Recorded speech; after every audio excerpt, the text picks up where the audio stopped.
وہ ایک میسج ہے، لیکن یہ جو کمیونیکیشن آپ تک پہنچ رہی ہے، یہ ابھی ایئر جو ہے، جو ہوا ہے جس کی بیس میری آواز ٹریول کر کے آپ تک پہنچ رہی ہے، یہ بیسیکلی میڈیا ہے۔ اس میں ساری کمیونیکیشن میں پہلے وائر میڈیا ہوتا تھا، اب وائرلیس میڈیا آ گیا ہے۔ جو چیز چینج ہوئی ہے پچھلے 4 سالوں میں وہ میڈیا چینج ہوا ہے۔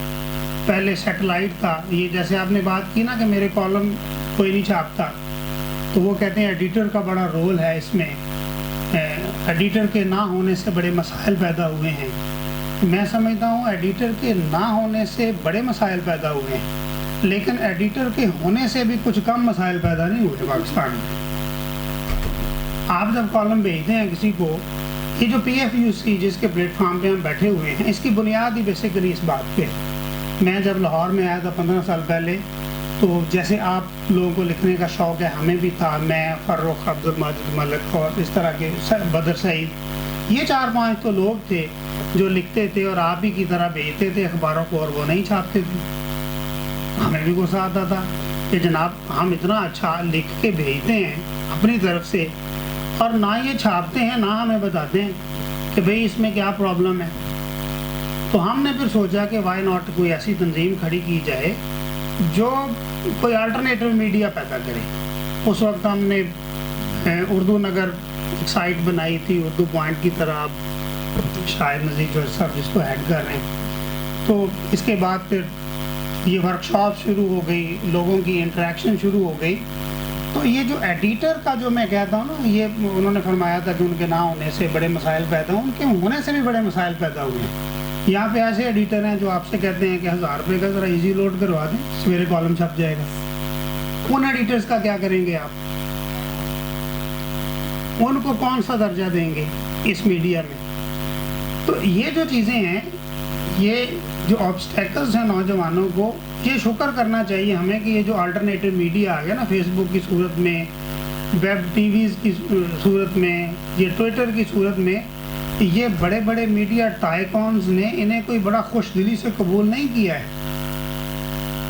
یہ مجبوری بن گئی ہے اب۔ ادروائز یہ جنہوں نے بڑے بڑے ادارے صحافت کے نام پہ بنائے ہوئے ہیں، یہ کہاں گئے دورانی صاحب جنہوں نے پوچھا صحافت کیا ہوتی ہے؟ بھئی وہ صحافت جو ہے وہ صحیفہ سے نکلا ہے۔ اب جب آپ صحافت کے نام پہ تجارت کریں گے، ملک میں اسٹیٹ آرگن سے کھیلیں گے، اپنے بزنس کو پروٹیکٹ کریں گے، اپنی نوکریاں پکی کریں گے، اپنی اولادوں کی نوکریاں پکی کریں گے اور کروائیں گے، آپ گورنمنٹ سے پریولیجز لیں گے، تو آپ کس طرح کی صحافت کرتے ہیں؟ اور آپ کس طرح سے بڑے بڑے آ کے لیکچرز دیتے ہیں نوجوانوں کو کہ آپ نے یہ کرنا ہے، آپ نے وہ کرنا ہے؟ بھئی آپ نے کیا کیا ہے 35 سالوں میں، 40 سالوں میں؟ آپ نے کون سی صحافت کی ہے جو رول ماڈل ہے ہمارے نوجوانوں کے لیے؟ جی میں نام نہیں لے رہا، ہوتے بھی تو میں یہی بات کرتا، بہرحال میں ان کو پوائنٹ آؤٹ نہیں کر رہا۔ بڑے بڑے آرگنز ہیں، مطلب یہاں پہ تو ایسے ایسے میڈیا ہاؤسز ہیں جنہوں نے اپنے مطلب بزنس کو پروٹیکٹ کرنے کے لیے یہاں پہ 2 آنے کے لوگوں کو لیڈر بنا دیا اور وہ ہمارے سروں پہ مسلط ہو گئے۔ یہاں پہ بڑے بڑے مطلب جن کا بڑے تقدس سے نام لیتے ہیں لوگ، انہوں نے بڑے بڑے عجیب و غریب سیاستدانوں کو مرد ہور کے خطاب دے دیے۔ کوئی پوچھنے والا نہیں کہ جناب آپ نے یہ جو مرد ہور کا لقب دیا ہے، ذرا اس کی ہسٹوریکل ٹچ تو دیں ہمیں کہ ہور صاحب کی کیا ہسٹوریکل اس کی قربانیاں تھیں اور ان کی کیا تھی جن کو دے دیا آپ نے اور وہ پورے دنیا میں مشہور ہو گیا۔ یہ جو سینئر جرنلسٹ ہیں ہمارے، کہ جیسے ہمیں کہتے ہیں نا کہ توازن کے ساتھ بولنے میں، لکھنے میں آپ نے خیال کرنا ہے، انہیں بھی لوگوں کو ٹائٹل دیتے وقت ذرا خیال کرنا چاہیے، لوگوں کو لیڈر بناتے وقت ذرا خیال کرنا چاہیے کہ انہوں نے کیا مسلط کر دیا ہے۔ میڈیا لوگوں کا جو میڈیا پرسونلز ہیں جو بڑے بڑے تھے، ان کا کام بیسیکلی قوم کو ایک نقطے پہ مرتکز کرنا ہوتا ہے، یہ نہیں ہے کہ ان کو منتشر کر دیں۔ ہمارے میڈیا نے پاکستان میں جو ہے اللہ ماشاءاللہ کچھ چند بڑے اکابر جرنلسٹ کو نکال کے تمام لوگوں نے قوم کو منتشر ہی کیا ہے، کسی ایک نقطے پہ مرتکز نہیں کیا۔ قوم کو کوئی سمت ہی نہیں دی، سارے بے سمت چلے پھرتے ہیں۔ تو آج کے دور میں یہ جو آ گیا نا الٹرنیٹیو میڈیا، میرا خیال ہے اس میں رول جو ہے آپ نوجوانوں کا بڑھ جاتا ہے۔ آپ میڈیا میں لوگوں کی شخصیات کو نہ دیکھیں، کون کتنا بڑا جرنلسٹ ہے، جسٹ یہ دیکھیں what he has done for the journalism, اس نے کیا گیا ہے، اس کی پریسٹیج کیا ہے، اس کے ادارے کی سینٹٹی کیا ہے، اس کی اپنی سائیکولوجیکل پیورٹی کیا ہے، اس کی اپنی انٹلیکچوئل سفیشینسی کیا ہے، اس نے ڈیلیور کیا کیا ہے۔ کون سا ایک کوئی ادارہ بنا دیا ہے، کوئی ایک جرنلسٹ بتائیں جس نے کوئی ایسا ادارہ بنا دیا جو نوجوانوں کو ٹرین کرے۔ اب یہ فاروق شہباز صاحب PFUC لیے پھرتے ہیں اور عام لوگ لیے پھرتے ہیں، ہم میں سے کون میڈیا ہاؤس رکھتا ہے؟ ہم میں سے کس کی اتنی فائنینشیل کیپیسٹی ہے کہ اس طرح کے ادارے بنا کے چلائیں؟ جب ہم نے PFUC بنائی تھی تو ہم نے اس دن اس کے آرگنز میں بائی لاز میں لکھ دیا تھا کہ ہم فائنینشیل اسسٹنس نہیں لیں گے کسی ادارے سے، کسی سیاستدان سے، کسی سمگلر سے، کسی بیوروکریٹ سے، ہم فنڈنگ نہیں لیں گے، اپنے سر پہ چلائیں گے، چلاتے چلا رہے ہیں جیسی کیسی ٹوٹی پھوٹی ہے۔ لیکن سوال یہ ہے کہ یہ جو میڈیا ہاؤسز ہیں، ایک میڈیا ہاؤس نے ایک خاص طبقے کو لیڈر بنایا اور دوسرے نے دوسرے کو بنایا، جب اس کی حکومت آئی تو انہوں نے پریولیج لیے، جب ان کی آئی تو انہوں نے لیے۔ نیشن کو کیا دیا ہے، نوجوان کو کیا دیا ہے، کس کو کالم لکھنا سکھایا ہے، کس کو اینکر بننا سکھایا ہے، آزادی سے کہاں پہ بات کی ہے؟ یہ جو گول مول باتیں ہیں نا کہ ہمیں اس طرح سے کرنی چاہیے اور اس طرح سے کرنی چاہیے، یہ ماننا چاہیے کہ ہماری ملک میں، ہماری اسٹیٹ میں، پوری دنیا میں بلکہ میڈیا آزاد نہیں ہے۔ جہاں جہاں جس کے کانفلکٹ آ جاتے ہیں آرام سے چپ کر کے بیٹھ جاتا ہے۔ وہ ان کی بات صحیح ہے کہ حتی الامکان کوشش کرنی چاہیے کہ آپ بات کرتے وقت الفاظ کا چناؤ ایسا کریں کہ خواہ مخواہ میں کانفلکٹ پیدا نہ ہو، لیکن اس ڈر سے بات کرنا چھوڑ دیں کہ کانفلکٹ پیدا ہوتی ہے تو سچ بات ہی نہ کہیں، یہ کوئی صحافت نہیں ہے، یہ اس کا کوئی اور نام رکھنا چاہیے۔ میں ضرب قلم کے نام سے لکھتا تھا، جنرل مشرف نے جب ٹیک اوور کیا تو میں نے ایک کالم لکھا تھا، نہ کرنا وعدہ فردا کے مکر جانے سے بہتر ہے، وہ جو اس نے 7 پوائنٹ ایجنڈا دیا۔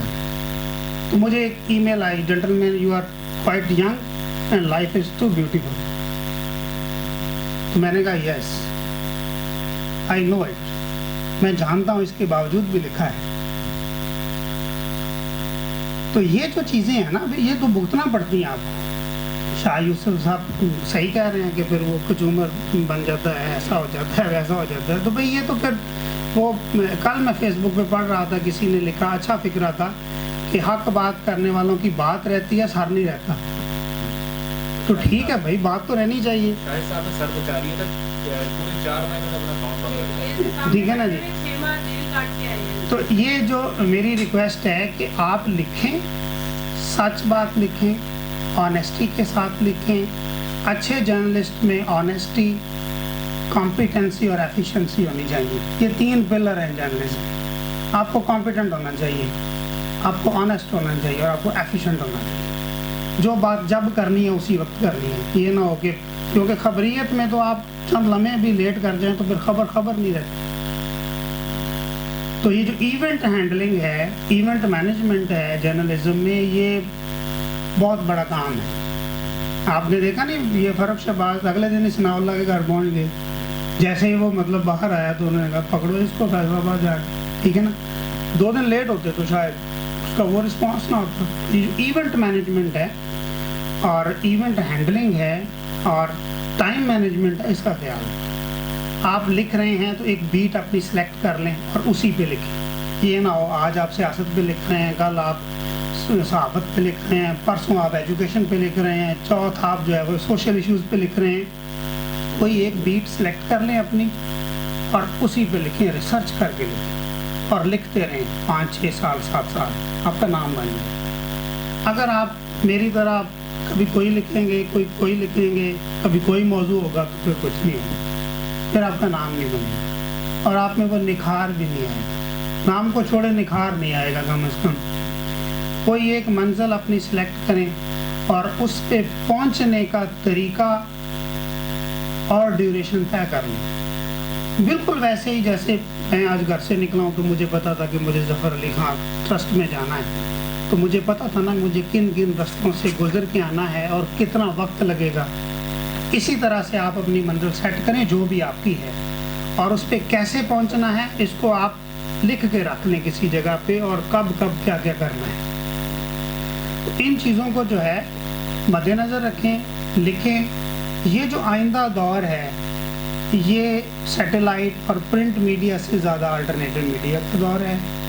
اس میں آپ اپنے آپ کو سنکرونائز کریں, اچھا لکھنے والوں کو پڑھیں اور اچھا لکھنے کی کوشش کریں, نفیس طریقے سے جو ہے وہ پریزنٹ کریں اپنے آپ کو. میرا نہیں خیال کہ کوئی چیز آپ کو کسی منزل پہ پہنچنے سے روکے. یہ چھوٹی چھوٹی باتیں ہیں, زیادہ کمپریہنسو تو ہمارے جو اکال صحافی تھے وہ کر کے چلے گئے ہیں.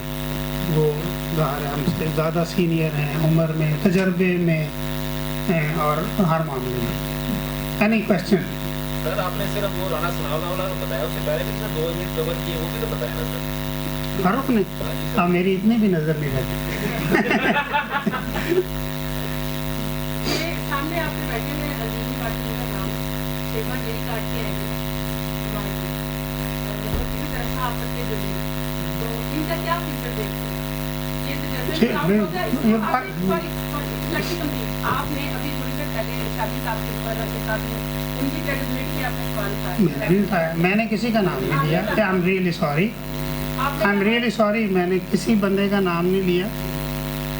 میں نے ایک جنرل بات کی ہے, بات غلط ہے تو وہ بتائیں. چلے جنرل آپ نے بات کی کہ آپ نے کہا کہ انفلوئنس ہوتے ہیں اور مفاد ملتے ہیں اور ان کا پریکٹیکل ایفرٹ کیا ہے. تو ایک بندہ جس کی پریکٹیکل ایفرٹ ہے اس کو فیوچر کہاں لیتے ہیں؟ لوگ کو اوائڈ کرتے ہیں کہ بھائی یہ اب یہ ہو گیا ہے. مجھے نہیں پتا کہ جو صاحب پاکستان کا تو ویسے کلچر یہ ہے کہ جو جیل سے آئے وہ کچھ نہ کچھ بن ہی جاتا ہے. البتہ اب مجھے نہیں پتا کہ وہ کس مقصد کے لیے لکھ رہے تھے, ان کا مقصد کیا تھا, ان کا مقصد بڑا تھا یا جیل چھوٹی ہے اس کے مقابلے میں. مجھے ان چیزوں کا نہیں پتا, وہ زیادہ بہتر وہ جانتے ہیں. اگر کوئی مقصد بڑا ہے 2 4 5 6 مہینے جیل رہے ہیں تو کوئی حرج نہیں ہے. 2 بڑے ادارے ہیں پاکستان میں جس کو آپ کرٹیسائز نہیں کر سکتے. ایک ہے آرمڈ فورسز اور دوسری ہے جوڈیشری.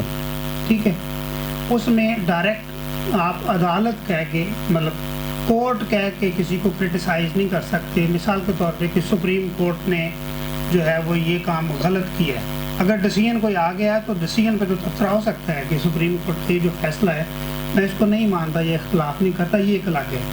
لیکن آپ عدالت کو یا آرمڈ فورسز کو بطور ادارہ جو ایگزسٹنگ پاکستان کا رول ہے اس میں ملائن نہیں کر سکتے. کوئی انڈیویجول بات ہے, کوئی جج کسی کی انڈیویجول بات ہے تو وہ تو آپ کر سکتے ہیں, اس میں تو کوئی ایشو نہیں ہے. اوور ٹو عدنان صاحب اینڈ یاسر پیر زہرا صاحب, وہ سینئر بھی ہیں تو سوال اپنے سانپ کے رکھیں, تب تک کے لیے وہ آتے ہیں تو ان سے پوچھیں. مجھے اجازت دیں. Thank you very much.